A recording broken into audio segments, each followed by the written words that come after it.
बंड गार्डनमधून येणारा विसर्ग उजनीमध्ये सकाळपेक्षा मोठ्या प्रमाणात वाढलेला आहे।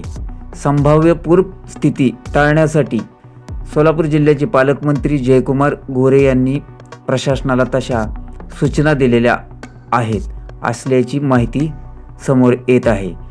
दुपारी 3 वाजताची अपडेट पाहण्या अगोदर आपण ATN मराठी चॅनलला सबस्क्राईब केले नसेल तर सबस्क्राईब करा व मिळवत रहा ताज्या व वेळच्या वेळेला महत्त्वपूर्ण अपडेट।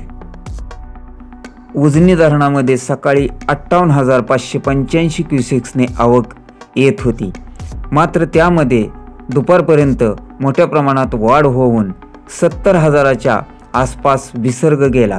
70,000चा विसर्ग पाहता उजनी धरण लवकरच 70 ते 75% धरण पूर्ण होण्याची शक्यता असल्याकारणाने व पुढे पुराचा धोका टाळण्यासाठी उजनी धरणातून पाणी सोडणे आवश्यक असल्याचे धरण प्रशासनाच्या लक्षात आल्याने धरण प्रशासनाने उजनी धरणातून पाणी सोडण्यास दुपारी 3 वाजल्यापासून सुरुवात केल्याची माहिती मिळत आहे।